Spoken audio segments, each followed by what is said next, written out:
దేవుని వాక్యము పరిశుద్ధ గ్రంథం బైబిల్లో నుంచి కొరింథీయులకు రాసిన 2వ పత్రిక 5వ అధ్యాయము. కొరింథీయులకు రాసిన 2వ పత్రిక 5వ అధ్యాయము 8వ వచనాన్ని అందరము కలిసి చదువుకుందాం. 5-8 అందరం చదువుదాం. ఇట్లు ధైర్యం కలిగి ఈ దేహంను విడిచిపెట్టి ప్రభువుతో నివసించుటకు ఇష్టపడుచున్నాము. ప్రార్థన చేస్తాం. పరిశుద్ధుడైన తండ్రి, ప్రభు నామంలో వందనాలు చెల్లిస్తూ మా ప్రియ తల్లి గారు సత్యవతమ్మ గారు, ఆమె గురించి నిజంగా ఎంతోమంది దైవ సేవకులు అన్నవాళ్ళు చెప్తూ వచ్చారు. ఆమె నిజంగా తండ్రి ఎంత మంచి విశ్వాస జీవితాన్ని కలిగి తెల్లవారుజామున ప్రార్థనా సమయంలోనే ప్రభు చెంతకు చేరి అక్కడ ఆనందిస్తుంది. అక్కడ ఎలాంటి దుఃఖం లేదు, వేదన లేదు, బాధ లేదు, సంతోషంగా ఉంది. ఈ కుటుంబంలో కొంత లోటు లేదు, మీరే తీర్చి ఆదరించి మా అందరితో మాట్లాడమని ఇప్పటి వరకు మీ దాసుల ద్వారా ఎంత మంచి ఆదరణకరమైన వర్తమానాలు మీరు ఇచ్చారు. ఇళ్ళకి వందనాలు, స్తోత్రాలు. విరాకరించి దాసులను ప్రియ వ్యవసాయకులు, స్థానిక పట్టణం నుంచి కూడా ఎంతోమంది రాగలిగారు. అందరిని బట్టి నేను స్తుతిస్తూ యేసు నామంలో ప్రార్థిస్తున్నాము తండ్రి. ఆ బాక్స్ మీద రాయబడిన మాట ఎలా ఉందంటే, సత్యవతమ్మ గారే చెప్తున్నట్లు అనిపిస్తుంది. ఇట్లు ధైర్యము కలిగి ఈ దేహంను విడిచిపెట్టి ప్రభువునొద్ద నివసించుటకు ఇష్టపడుచున్నాను. ఎంత గొప్ప సాక్ష్యం. అందుకని దేవుడు కూడా తనకిష్టమైన వారిని పిలుస్తాడు. శాంతకుమార్ అక్క మాట్లాడుతూ రాత్రి ఫ్యామిలీ ప్రేయర్లో ఒక మాట గుర్తు చేశారు. లూకాసు సువార్త, మార్కు సువార్త అనుకుంటా 3వ అధ్యాయము 13వ వచనం. మార్కు సువార్త 3వ అధ్యాయం 13వ వచనం చదవండి. ఆయన కొండ ఎక్కి తనకిష్టమైన వారిని పిలువగా అక్క చెప్తుంది, అన్న రాత్రే దేవుడు మాతో మాట్లాడుతూ వచ్చాడు కుటుంబ ప్రార్థనలో. ఆయన ఎవరిని పిలుస్తాడు? తనకిష్టమైన వారిని పిలుస్తాడు. అప్పుడు వారందరూ ఎక్కడికి వెళ్తారంట? ఎప్పుడు పిలుస్తాడు? కొండ ఎక్కినప్పుడు. కొండ ఏం చూపిస్తుంది? పరలోకము, దేవుని సింహాసనము. కాబట్టి అమ్మను కూడా పిలిచాడు. ఎవరిని ముందు పిలుస్తాడు? గుర్తుపెట్టుకోండి, ఆయనకి ఇష్టమైన వారిని పిలుస్తాడు. మీరు అనుకోవచ్చు, మనం ఇంకా బతుకున్నామంటే ఇంకా మనం ఇష్టంగా లేము. ప్రియులారా, అందుకనే 136వ కీర్తనలో ఆయన చెప్తాడు కదా, 135:6లో దేవుడు తనకి ఇష్టమైనదంతయు జరిగించేవాడు. ఒకసారి ఇద్దరు భార్యాభర్తలకి గొడవ అయింది. బాగా గొడవ పడుతున్నారు. ఒక కూతురు ఉంది. ఇప్పుడు వాళ్ళిద్దరు కూడా విడాకులు కావాలి, డైవర్స్ అనుకున్నారు. సరే, కోర్టు చుట్టూ తిరుగుతున్నారు. ఆ భార్యాభర్తలతో పాటు ఈ పాపను కూడా తీసుకెళ్తున్నారు, కావాలి కదా. ఇవన్నీ చూస్తూ ఉంది అమ్మాయి చాలా రోజులు. డైవర్స్ అంటే వెంటనే రాదు కదా. సరే, మొత్తానికి జడ్జిమెంట్ డే దగ్గరికి వచ్చేసింది. భర్త అంటున్నాడు, అయ్యా ఆ బిడ్డను నాకే ఇవ్వండి, నేనైతే తండ్రిగా సంపాదించగలను, మంచిగా చదివించగలను, మంచి పెళ్లి చేయగలను. అప్పుడు తల్లి అంటుంది, లేదండి, వద్దు వద్దు, ఆయన అంత ప్రేమించలేడు. నేను తల్లిగా తన కోసం కష్టపడి కూలి పనైనా చేసుకుని నా కూతురిని నేను చదివిస్తాను, నాకు ఇప్పించండి. ఇప్పుడు జడ్జి గారు ఏమంటారు చెప్పండి? ఏమంటారు జడ్జి గారు? ఏమంటారు? జడ్జి గారు ఏమన్నారంటే, సరే మీ ఇద్దరు సంగతి తర్వాత ఆ అమ్మాయిని అడుగుదాం. అంతే కదన్నా, అంతే కదా. పాప, మీ నాన్న దగ్గర ఉంటావా, మీ అమ్మ దగ్గర ఉంటావా? మీ నాన్న దగ్గర ఉంటే బాగా చూసుకుంటాడంట, అన్నీ కొనిపెడతాడు, చదివిస్తాడు. పోనీ మీ అమ్మ దగ్గర ఉంటావా, నీకు కావాల్సిందల్లా ఇస్తుంది, నిన్ను బాగా చూసుకుంటుంది, బాగా పెంచుకుంటుంది. నువ్వు ఎవరి దగ్గర ఉంటావు? ఆ పాప అడిగిందంట. అంకుల్, మీరేమనుకోకపోతే ఒక మాట చెప్తానందంట. ఏంటమ్మా అంటే, నేను మా అమ్మ దగ్గర ఉన్నాను, మా నాన్న దగ్గర ఉన్నాను. మరి ఎక్కడ ఉంటావు? మీ దగ్గర ఉంటానండి అని. ఎందుకంటే ఈ కోర్టుకి తిరుగుతున్న కాలం అంతా నేను చూస్తున్నా. నేను మీ కూతుర్ని కాకపోయినా నన్ను ఎంత ప్రేమిస్తున్నారో, నన్ను ఎంత బాగా చూసుకుంటున్నారో, నన్ను ఎంత ప్రేమిస్తున్నారో, కావలసినవన్నీ ఇస్తున్నారో నేను చూశాను. కాబట్టి మా అమ్మ కన్నా మా నాన్న కన్నా మీ దగ్గరే నాకు సేఫ్టీ అందంటండి. తల్లిదండ్రులు సిగ్గుపడ్డారంట. అలాగే ఈ దినాన అమ్మ సత్యవతమ్మ గారు చెప్తున్నారు, అమ్మా నువ్వు తణుకులో ఉంటావా, తాడేపల్లిగూడెంలో ఉంటావా? అయ్యా నేను ఎక్కడుంటున్నాయ్యా, ఎక్కడుంటావు? ఎంత బాగుందండి. ఈరోజు ఒక మాట చెప్పున, ఇంకా ఈ లోకాన్ని ప్రేమిస్తూ అక్కడ ఉండాలి, ఇక్కడ ఉండాలి, ఆ ఊర్లో ఉండాలి, ఈ ఊర్లో ఉండాలి, ఈ మనుషుల దగ్గర ఉండాలి, ఇది కాదు నీ కోరిక. ఇక్కడ భక్తులు అంటున్నారు, ధైర్యంతో చెప్తున్నారండి ఈ మాట. ఈ దేహం విడిచిపెట్టి మేము ప్రభువు వద్ద ఉండుటకు ఇష్టపడుచున్నాము. అందులో అమ్మ కూడా వచ్చేసింది, ఇష్టపడింది. మీకు ఇష్టమైన పొద్దునే అమ్మ ప్రార్థన సమయం కదా, నిజంగా పైకి వెళ్తే నేను చాలా సంతోషిస్తున్నా. పైనే కదా అమ్మ ఉండేది, పైనే కదా. ఎంత శుభ్రంగా అన్ని నీళ్లు బట్టి పెట్టింది, అన్ని పాత్రలు తోమబెట్టింది. ఆమెకు తెలియదు, మాకు ఉపయోగపడ్డాయి ఇందాక పైన అన్ని కూడా. పిల్లరా, నేను అనుకుంటున్నాను అది ప్రార్థనా సమయం అని చెప్తా వచ్చాడు విజయబాబు. నాన్న ప్రార్థనా సమయం. శాంతకుమార్ అక్క కూడా చెప్తుంది, చెల్లి కూడా చెప్తుంది, ప్రార్థనకని లేచింది. నేను అనుకుంటున్నాను, అమ్మా సత్యవతమ్మ, నువ్వు ఏం ప్రార్థన ఇక్కడే చేస్తావు, నువ్వు ప్రార్థన నాకు నచ్చింది, నువ్వురా ఆడ చేద్దుదంటా. ఎంత గొప్ప మరణం అండి, దేవుని బిడ్డల మరణం. అది విలువైన మరణం, అది గొప్ప మరణం, అది మేలైన మరణం, అది లాభకరమైన మరణం, అది నీతిమంతులాంటి మరణం. అంతేనా అంటే అది ఎంతో చెప్పండి, ఉన్నతమైన, ఉత్తమమైన, మంచి, శ్రేష్టమైన మరణం. ఎంత బాగుందండి. ఐఏఎస్లో అడిగారు, ఒక క్వశ్చన్ అడిగారు, మరణం అంటే ఏంటో చెప్పండి అని. అందరూ ఫెయిల్ అయిపోయారు. ఒక అమ్మాయి రాసింది, మరణం అంటే ఏం చెప్తారు మీరు, మరణం గురించి ఏదైనా రాయమంటే యేసుదాస్ అని ఉన్నారంటే నిజంగా నాకు మా స్కూల్ రోజులు గుర్తొస్తాయి. స్కూల్లో ఉన్నంత డిసిప్లిన్, ఆ భయం, యేసుదాస్ అని అక్కడ ఉంటే వచ్చేస్తా ఉంటాను. నాకు స్కూల్ రోజులే గుర్తొస్తుంది. హెడ్ మాస్టర్ గారిని చూసినట్టు అనిపిస్తుంది, అన్న కూడా మాస్టర్ గారు. సరే, మరణం గురించి ఏమి రాస్తారు? చాలా మంది పుస్తకాలు, చాలా స్టోరీలు రాస్తారు. అయ్యా మరణం చేదైనది, మరణం భయంకరమైనది, ఒక్కొక్క హెడ్డింగ్ బట్టి దాని గురించి రాశారు. అది ఐఏఎస్ ఎగ్జామ్. కొంతమంది అది చాలా ఘోరమైనది, అది ఎంతో భయంకరమైనది, ఒక్కొక్కటి పెడుతూ రాశారు. అందరు పేపర్లు కొట్టేశారు. ఒక అమ్మాయి రాసింది ఇది మంచిది అని రాసింది. ఏంటంట, మరణం ఎంతో, మరణం మంచిదా? ఏంటి అమ్మాయి మంచిదని చెప్తుంది? సరే, మొత్తానికి మరణం మంచిది అన్నప్పుడు అమ్మాయిని పిలిచారు, ఇంటర్వ్యూకి పిలిచారంట. అమ్మా మరి మరణం మంచిదని ఏదో చెప్పావు, ఎమోషన్లో చెప్పావా, దాని గురించి వివరిస్తావా? వివరిస్తానండి. అందరి ముందు చెప్తుంది, అధికారుల ముందు ఆమె చెప్తుందండి, అసలు మరణం అంటే ఏంటో తెలుసా? ఏంటి మరణము? 4 అక్షరాలు. మా అంటే అండి నేను నేర్చుకున్నది సార్, నేను నేర్చుకున్నది, నేను అనుభవించింది, నేను చూసింది. మా అంటే మంచిదండి. ఎందుకు మంచిదమ్మా? వివరిస్తావా? వివరిస్తానండి.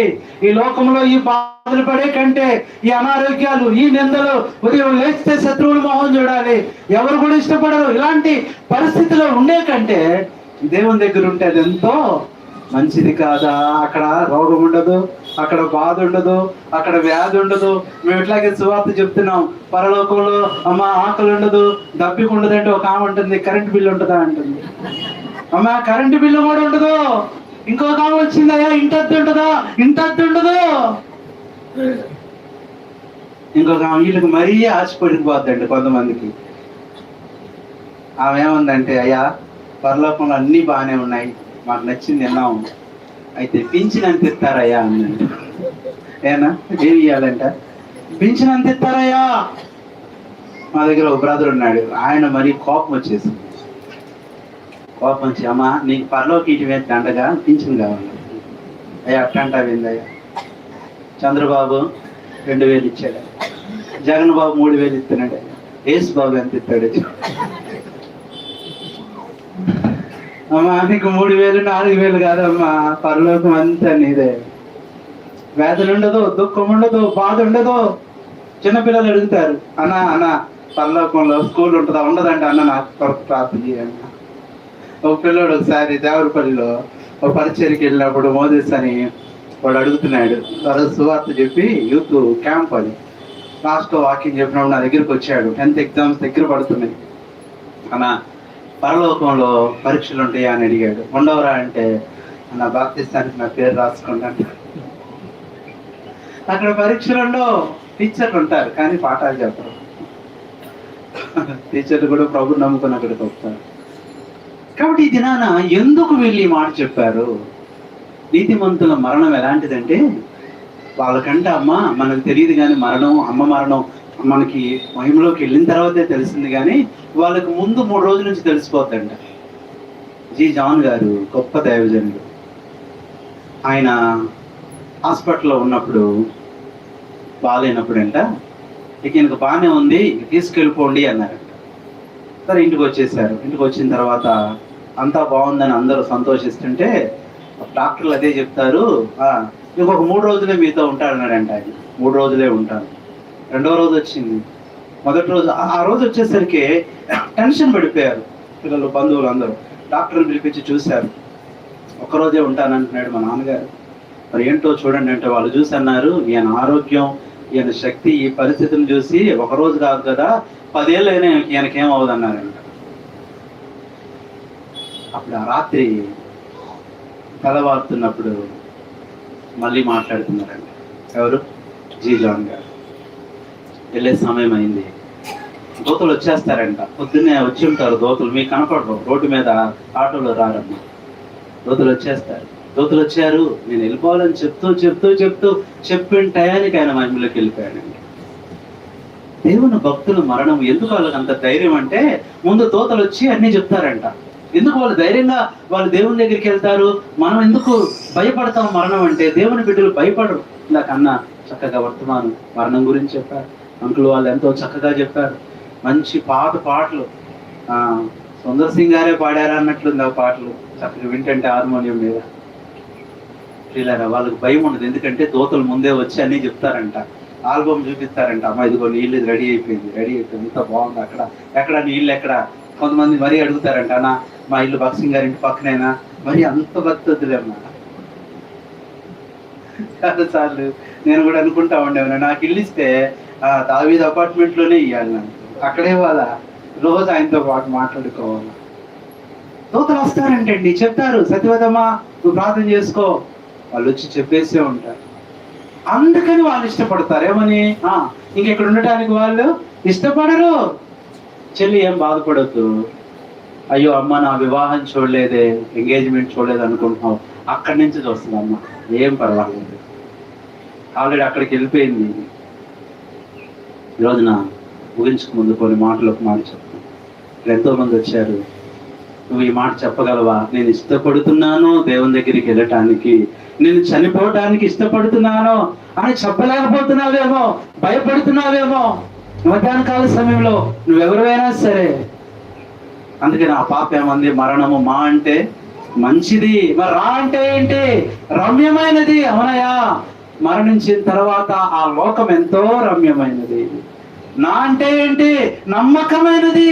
అవును, ఈ లోకంలో ఎవరో నమ్మదగిన వాళ్ళు కాదు, అక్కడ ఉన్నవాడు నమ్మదగిన వాడు. మరి అంటే ఏంటంటే ముఖ్యమైనది అన్నదంట. ఇది లేకపోతే నేను నా దేవుని దగ్గరికి వెళ్ళలేను. ఇది నా జీవితంలో ముఖ్యమైనది. ఈ దినం కొరకే నేను వచ్చాను. మీరు నమ్ముతారా అండి? ఇంటర్వ్యూ చేసే అధికారులు లేచి నిలబడి చప్పట్లు కొట్టారంట. అలా అన్నారంట, అమ్మా ఇక నుంచి నువ్వు చేయి ఇంటర్వ్యూ అన్నారంట. ఎవరినైనా సరే ఇది దేవుని బిడ్డల యొక్క లక్ష్యం. చింతించాల్సిన పని లేదు, బాధపడాల్సిన పని లేదు, దుఃఖపడాల్సిన పని లేదు, వేదన పడాల్సిన పని లేదు. ఉదయాన్నే అన్న కొంచెం దుఃఖం వచ్చింది. ఎందుకంటే సేవకులంగా కొంత ఎమోషన్ ఉంటుంది మాకు, ఒకరొకరు మాట్లాడుకున్నప్పుడు. విజయబాబు అన్న బాధపడుతూ అన్న అమ్మ ఇట్లా కానీ ఏడవబోయాడు. నేను వెంటనే అన్న ఆల్రెడీ మా అమ్మ అక్కడ ఉందిలే అన్నా. నేను ఆల్రెడీ మా అమ్మ ముందే అన్నకు ధైర్యం వచ్చింది. వాళ్ళిద్దరు మాట్లాడుకుంటారు, ఏం పర్లేదు అన్న. ఇలారా ఎందుకు వాళ్ళు ఇష్టపడుతున్నారంటే ఆ మాట ఎందుకు బాగుంది, ప్రభువుని యొక్క నివసించుటకు ఇష్టపడుచును. ఎందుకు ఇష్టపడుతున్నారంటే అసలు ప్రభువుని వద్ద ఏమిస్తాడు, ఏం పొందుకుంటుంది అమ్మ అంటే చూడండి, బైబిల్ నుంచి ఒక మాట చూడండి, దేవుని వాక్యంలో నుంచి ఒక మాట. సామెతల గ్రంథం 8వ అధ్యాయము 30వ వచనం. సామెతల గ్రంథం 8:30. నేను ఆయన యొక్క ప్రధాన శిల్పినై అనుదినము అవతల వాక్యం ఉంది. ఆయన వద్ద ఏముంది?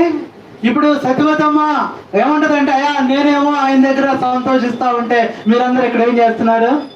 ఏడుస్తున్నారా? ఏడవలసిన పని లేదు. తల్లి భక్తి గారు చెప్పిన మాట, that is promotion to heaven. మన ఇంట్లో ఎవరికైనా ప్రమోషన్ వస్తే ఆనందపడతాం, బాధపడతామా?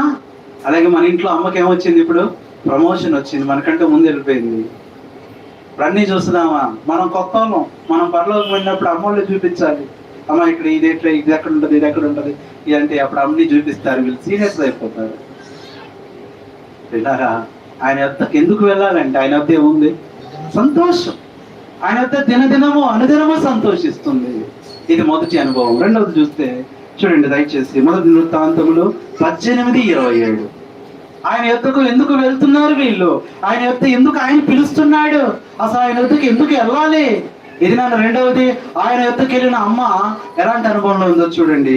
మొదటి వృత్తాంతముల గ్రంథము చదవండి 18:27. రెండవది వృత్తాంతం, క్షమించండి. ఇట్లా నేను అది నువ్వు సురక్షితంగా తిరిగి వచ్చినాడలా యెహోవా నా ద్వారా పలుకునే లేదని చెప్పి సకల జనులారా ఆలకించుదాము. అతడు ఇశ్రాయేలు రాజును యూదా రాజును యెహోషాపాతును రామోత్ గిలాద్ మీద పోయిరి. ఇంకో మాట చదువు, యెషయా గ్రంథం 62:11. ఇదే మాట 62:11. ఎందుకు ఆయన యొద్దకు వెళ్తారు? ఆయన యొద్ద ఆలకించుడే భూదిగంతముల వరకు యెహోవా సమాచారం ప్రకటించినాడా? ఇదిగో ఆయన ఇచ్చు బహుమానం ఆయన వద్ద ఏముంది? ఇప్పుడు ఎందుకు ఆయన వద్దకు వెళ్ళాలంటే ఏముంది ఆయన దగ్గర? చెప్పండి. పిల్లలు ఇచ్చే బహుమానం కన్నా, బంధువులు ఇచ్చే బహుమానం కన్నా ఆయన ఇచ్చే బహుమానం గొప్పదండి. మనం ముగ్గురు నించున్నాం. ఒక పిల్లలు పిలిచాం. ఒకళ్ళు కర్ర పట్టుకున్నారు, ఒకళ్ళు కత్తి పట్టుకున్నారు, ఒకళ్ళు బిస్కెట్ ప్యాకెట్ పట్టుకున్నారు. ముగ్గురులో ఎవరి దగ్గర పరిగెత్తుకొని వస్తారు? చెప్పండి. అమ్మ లోకం అలాంటిది. ఇప్పుడు అమ్మ ఎక్కడికి వెళ్ళింది? అక్కడ ఏముంది? ఆమె చేసిన పరిచర్యకు బహుమానం ఇప్పుడు పొందుతూ ఉంటది పరలోకంలో. అక్కడ అమ్మకి గ్రాడ్యుయేషన్ జరుగుతూ ఉంటది. సత్యవతమ్మ అంత పరిచర్య చేసావు, మందిరం ఊడ్చావు, మందిరంలో పాత్రలు తోమావు, కష్టపడ్డావు, పరిచర్య చేసావు, దైవజనులతో పాటు ఉన్నావు. కాబట్టి ఏమిస్తున్నాడు ఆయన? బహుమానం. మూడోది ఏముందో తెలుసా ఆయన దగ్గర? ఎందుకు ఆయన ఎద్దకు వెళ్ళాలంటే దానియేలు గ్రంథం 2వ అధ్యాయం 22వ వచనం. దానియేలు గ్రంథం 2:22 చదవండి. దానియేలు 2:22. ఆయన మరుగు మాటలను బయలుపరచును, అంధకారంలోని సంగతులు ఆయనకు తెలియను. వెలుగు యొక్క నివాస స్థలం ఆయన యొద్ద. ఆయన యొద్ద ఏముంది? ఈ లోకమంతా చీకటే, అక్కడ వెలుగుంది. ఎంత గొప్ప వెలుగు! అది జీవపు వెలుగు, అది వాక్యపు వెలుగు, అది సాక్ష్యపు వెలుగు, అది గొర్రె పిల్ల వెలుగు, అది పరలోక వెలుగు, అది మంచి వెలుగు, అది ప్రకాశమానమైన ఆశ్చర్యకరమైన వెలుగండి. ఎంత గొప్ప వెలుగో తెలుసా? ఇప్పుడు ఎక్కడికి వెళ్ళిపోయిందామా? అక్కడ వెలుగుంది కాబట్టి వెళ్ళిపోయింది. చూడండి, ఎప్పుడైనా సరే కరెంటు పోయినప్పుడు ఏదన్నా ఒక చిన్న లైట్ వెలిగించామంటే అక్కడ ఏమొచ్చేస్తాయి? అక్కడికి అన్ని ఏమొస్తాయి? పురుగులకు కూడా ఏం కావాల్సి వచ్చింది? అవి చదవవు, వాటికి ఏం పని ఉండదు, అయినా లైటింగ్ కావాల్సి వచ్చింది. మనం కూడా పురుగులు లాంటి వాళ్ళమేనండి. ఏం కోరుకోవాలి మనం? వెలుగు. అమ్మ వెలుగులోకి వెళ్తే ఈ చీకటి జీవితం, ఈ చీకటి లోకం, ఈ చీకటి దినాలు, ఈ చీకటి పరిస్థితి నాకొద్దు. ఇది మూడవది. నాలుగవది మనం చూస్తే ఆయన యొక్క చూడండి దయచేసి హోషేయ గ్రంథం 3వ అధ్యాయము 5వ వచనం. హోషేయ గ్రంథం 3వ అధ్యాయం 5వ వచనం. ఇశ్రాయేలీయులు తిరిగి వచ్చి తమ దేవుడైన యెహోవా యొద్దను రాజైన దావీదు నొద్దను విచారణ చేయుదురు. ఈ దినములంతరందు వారు భయభక్తులు కలిగి యెహోవా అనుగ్రహము నొందుటకై ఆయన యొద్దకు ఎందుకు వస్తారంటే, నాలుగోది ఏం చేస్తాడు ఆయన? అనుగ్రహం ఇస్తాడు. నా బిడ్డారా, ఇదిగో నీ కొరకు సిద్ధపరిచిన బహుమానం తీసుకో, నీకు సిద్ధపరిచిన కిరీటం తీసుకో, నీకు సిద్ధపరిచిన జీవితం తీసుకో, నీకు సిద్ధపరిచిన ఫలం ఇదిగో, నీకు సిద్ధపరిచిన గృహం ఇదిగో. ఆయన ఎద్దుకు ఎందుకు వెళ్తారంటే అనుగ్రహము. ఏం చూసాను చెప్పండి? ఆయన ఎద్దుకు వెళ్తే సంతోషం, ఆయన ఎద్దుకు వెళ్తే బహుమానం, ఆయన ఎద్దుకు వెళ్తే ఇవన్నీ తెలిస్తే మీరు కూడా వెళ్ళిపోవాలనుకుంటారు తొందరగా. అయినా తొందరపడద్దు, దేవుని చిత్తం కొరకు కనిపెట్టండి. మరణం యొక్క రుచి తెలిస్తేనంట ఎప్పుడు చచ్చిపోవాలనిపిస్తుంది అంటే అండి, అంత గొప్ప ఆనందం ఉంది. మూడవది ఏంటంట? నాలుగవది, ఐదవది మనం చూస్తే మొదటి దినవృత్తాంతముల గ్రంథం 16:27. మొదటి దినవృత్తాంతములు 16:27 చదవండి. ఘనత ప్రభావములు ఆయన సన్నిధిని ఉన్నవి, బలమును సంతోషమును. ఐదవది ఆయన ఏముందంట? బలము. ఈ లోకంలో ఏముంది చెప్పండి? బలహీనత. అవునా కదా? ఎన్ని టాబ్లెట్లు అయినా వాడు, ఎన్ని మందులు అన్నా వాడు. నాకు ఆశ్చర్యం వేస్తుందండి, ఈ మెడిసిన్స్ పేర్లు కూడా అన్ని ఎలా ఉంటాయో తెలుసా? అన్ని సిన్నే. అనాసిన్, క్రోసిన్, జంటామైసిన్, అన్ని నా పాపం బట్టి వచ్చింది. అసలు మెడిసిన్ లోనే ఏముంది? సిన్. సిన్ అంటే స్పెల్లింగ్ వేరేదేనప్పటికీ. అందుకని ఇదోనా నేను ఎప్పుడు చెప్తా ఉంటా, మా విజయవాడలో జనాభా ఎంతమంది ఉన్నారో అన్ని హాస్పిటల్ కూడా ఉన్నాయి. హాస్పిటల్లో కూడా హెచ్చరిస్తున్నాయి మానవుడిని. ఏంటో తెలుసా? ఒక అన్న చెప్పాడు, అన్న టైం హాస్పిటల్ అంటే ఏంటో తెలుసా? ఏంటి? మన టైం అయిపోయింది అర్థం. ఆయుష్ హాస్పిటల్ అంటే ఆయుష్ మూడిపోయింది. లైఫ్ హాస్పిటల్ అంటే లైఫ్ క్లోజ్. మళ్ళీ అలా చెప్పమాకండి. ఒక అన్న చెప్పాడు, నాకు ఆశ్చర్యం వేసింది.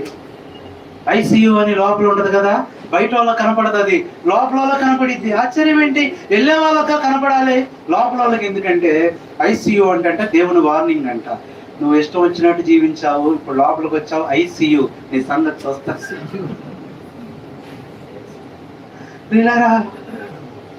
ఎంత బాగుంది! ఆయన ఎద్దకు వెళ్తే ఏముంది? బలము. బలము. ఇప్పుడు ఈ బలహీనత అక్కడ ఉండదు. అమ్మా, చాలా సార్లు మనం ఏమనుకుంటామంటే, కొంతమందికి టాబ్లెట్లు అంటే ఎంత జాగ్రత్త అంటే పరలోకి వెళ్ళేటప్పుడు కూడా టాబ్లెట్ తీసుకెళ్ళాలనుకుంటారు. ఒక ఆమె అందంట, అమ్మ నేను చచ్చిపోయిన తర్వాత నువ్వేమొస్తావు కానీ నా బీపీ టాబ్లెట్, షుగర్ టాబ్లెట్ మాత్రం. అంటే చనిపోయా కూడా ఎంత జాగ్రత్త పడుతుందో చూడండి ఆ మెడిసిన్ విషయంలో. అక్కడ అవసరం లేదమ్మా, అవసరంలా. అక్కడ ఏ మెడిసిన్ అవసరంలా, అక్కడ ఆసుపత్రి ఉండదో, ఏం ఉండదో, అసలు ఆకలి ఉండదో, దుఃఖం ఉండదో. ఎంత బాగుందండి. ఐదవది ఏముందంట? ఎందుకు ఇష్టపడుతుందంటే అమ్మ, అయ్యా ఆయన యొక్క బలం ఉంది. బలము. ఇదెన్నవది? చదవండి ఇంకో మాట. ఆ రోజు చూస్తే ఆయన ఏముందంటే 130వ కీర్తన 7వ వచనం. 130వ కీర్తన 7వ ముగించేస్తున్నాను, ఎందుకంటే 7 గంటలకు మళ్ళీ కృతజ్ఞత కూడుకుంది విజయవాడలో. ఇశ్రాయేలు యెహోవా మీద ఆశ పెట్టుకొనుము, యెహోవా యొద్ద కృప దొరుకును, ఆయన యొద్ద. ఎంత బాగుంది! ఆయన యొద్ద ఏముంది ఇప్పుడు? కృప. కృప, విమోచన, కృప. కృప అనేది ఇప్పుడు దాకా మనం జస్ట్ అనుభవిస్తున్నాం, అక్కడికి వెళ్తే చూస్తాం, కృపను చూస్తామంట. ఆ కృప ఎవరు? ఆ కృప? కృపయు సత్యము యేసు ద్వారా కలిగిరి, కృపను పొందగా వేగమే ప్రారంభము. కృపయు సత్యము యేసు ద్వారా కలిగిరి, కృపను పొందగా వేగమే రారమ్ము, అపరిమిత కృప నుండి నీవు, అపరిమిత కృప నుండి నీవు, కృప వెంబడి కృప ఎప్పుడు పొందేది? ఎప్పుడు? అక్కడికి వెళ్ళాక. కృప ఇక్కడ జస్ట్ అనుభవిస్తున్నావు, చూస్తున్నావు, ఇది అనుకుంటున్నావు. అక్కడికి వెళ్తే డైరెక్ట్ గా చూస్తావు ఆ కృపని. ఎందుకు అక్కడికి వెళ్తారంటే ఆయన అర్థం ఉంది, కృప. 7వది విమోచన. అంతేకాదు ప్రభువే చెప్పాడు, మనందరికీ తెలుసు, మత్తయి సువార్త 11:28, ప్రయాసపడి భారం మోసుకుంటున్న సమస్య జల్లారా నా ఎత్తుకు రండి, నేను మీకు. ఆయన అర్థం ఉందంట విశ్రాంతి. 14 కూడా అదే అన్నాడు. నిజమే, వారు తమ ప్రయాసములు మాని విశ్రాంతి. బైబిల్ అంతా 2 మాటలు. బైబిల్ ఒక ప్రశ్నతో ప్రారంభమైంది, ఒక జవాబుతో ముగించబడింది. ఆ ప్రశ్న ఆది కాండములో నిజమా అనే ప్రశ్నతో ప్రారంభించబడి ప్రకటనలో నిజమే నిజమే. బైబిల్ అంటే ఏదో అనుకుంటున్నావు, వాక్యం అంటే ఏదో అనుకుంటున్నావు. ఇది నిజమైన గ్రంథం. ఇది నీకు ఎన్నో అనుమానాలు నడవచ్చు. ఇది నిజమా? యేసు ప్రభు నిజంగా వచ్చాడా? యేసు ప్రభు నిజంగా చనిపోయాడా? యేసు ప్రభు నిజంగా తిరిగి లేచాడా? బైబిల్ చెప్తుంది ఇది నిజమే.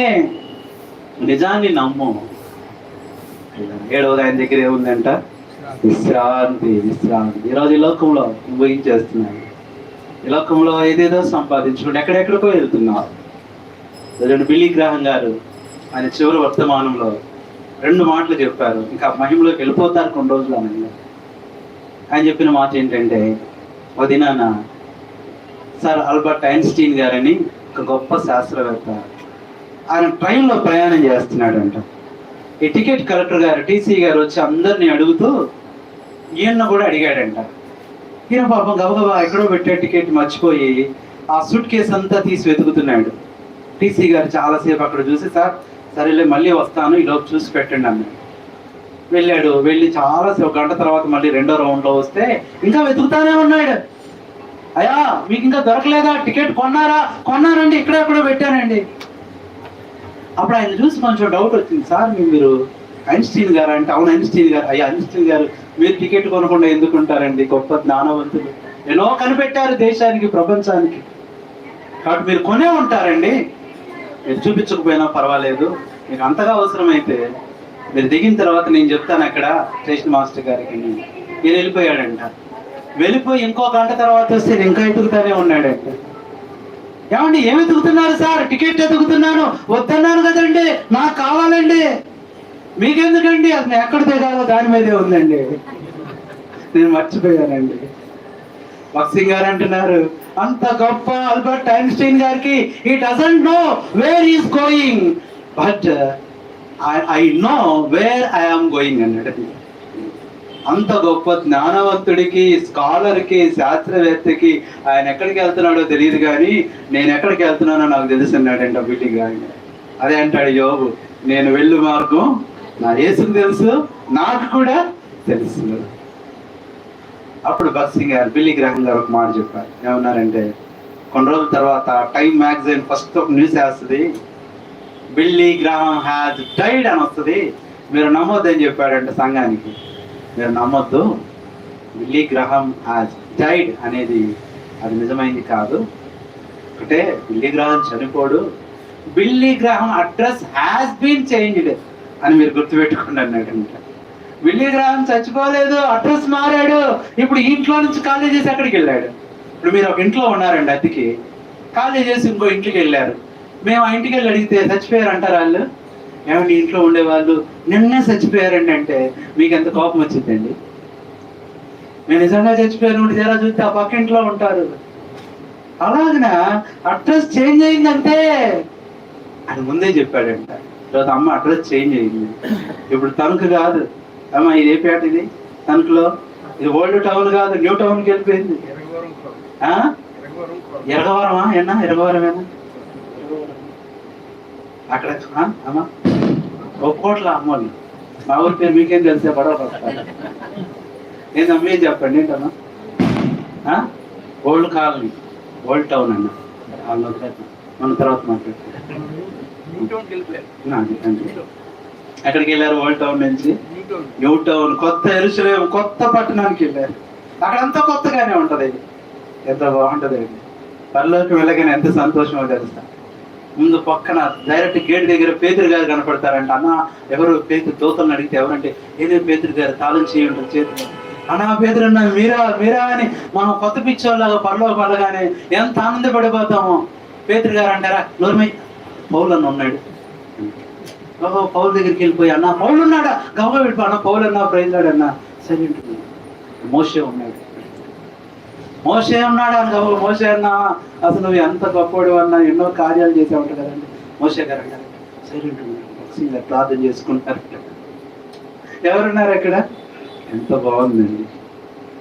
అందుకనే వాళ్ళు పాడతారండి, అద్దరికి ఎప్పుడు నేను వెళ్ళేదన్ ఆగిపడుచున్నది గమ్యస్థానము.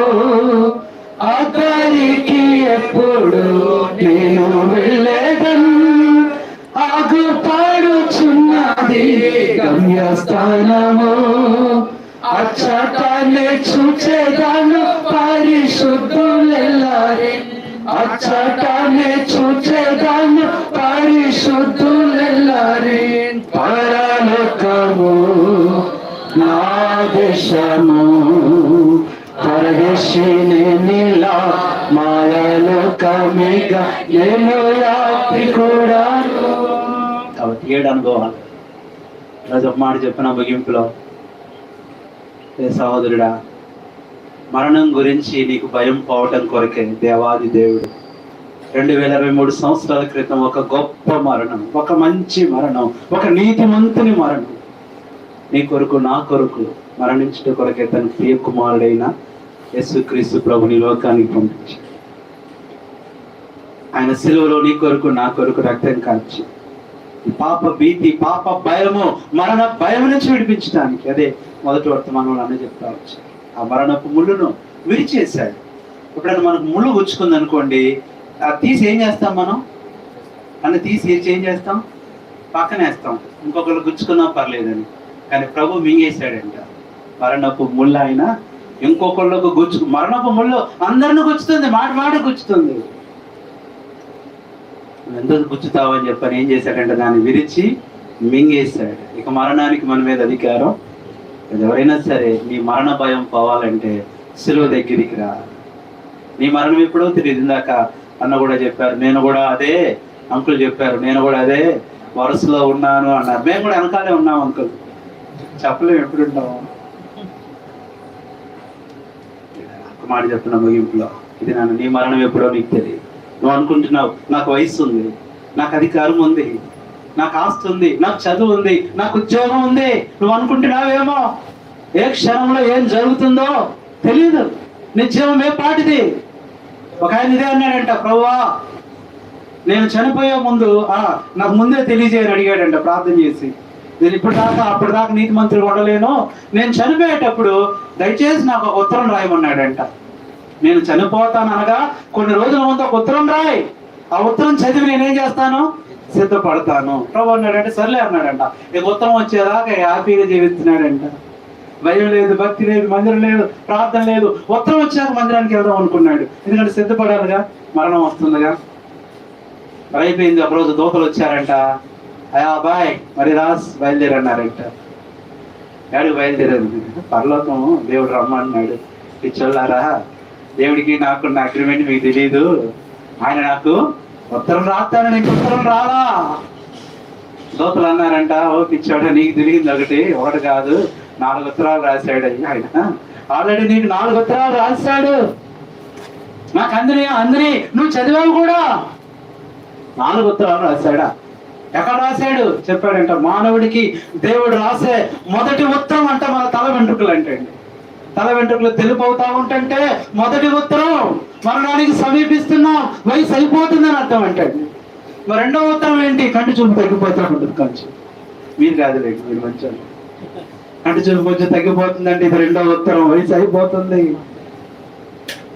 మరి మూడవ ఉత్తరం ఏంటి? మూడవ ఉత్తరం ఏంటంటే చెప్పాడంటే కొంచెం ఈ మోకాళ్ళన్నీ ఏమైపోతుంటే మోకాళ్ళు ఇవన్నీ కొద్దిగా, అది 3వ ఉత్తరం అంటే నీకు నొప్పులు ఇవన్నీ అవుతున్నాయి. మరి 4వ ఉత్తరం ఏంటంటే వృద్ధాప్యం, నువ్వేమైపోతున్నావు, అప్పుడున్న బలము ఇప్పుడు లేదు కదా. 4 ఉత్తరాలు రాసినా నువ్వు ఇంకా అర్థం చేసుకోవాలా. అటు ముగింపులో ప్రియ సహోదరుడా ఒక మాట చెప్పు, దేవుడు నీకు ఎన్నో ఉత్తరాలు రాస్తున్నాడు. అంతకంటే గొప్ప ఉత్తరమే పరిశుద్ధ గ్రంథం బైబిల్. ఈ బైబిల్ చెప్పే మాట, ఏడెన్నో రేపైనా ఒకనొక పట్టణంలోకి వెళ్ళి అక్కడ ఒక సంవత్సరం ఉండి వ్యాపారం చేసి లాభం సంపాదించుకున్న రండి చెప్పు వాళ్ళ రేపేం జరుగునా మీకు ఈ విషయం. ఇప్పుడే ప్రభు హృదయంలో అలా వచ్చండి ప్రార్థన చేసుకున్నాం.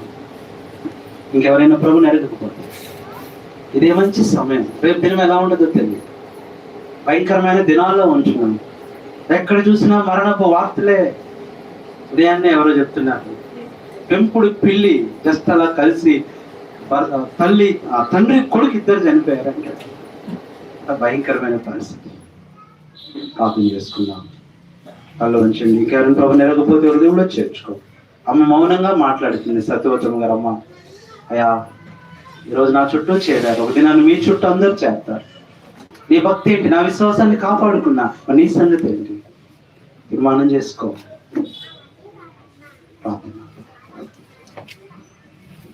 ప్రార్థన చేసుకుంటా. దయతో కొండ మూసుకోండి. వెంటనే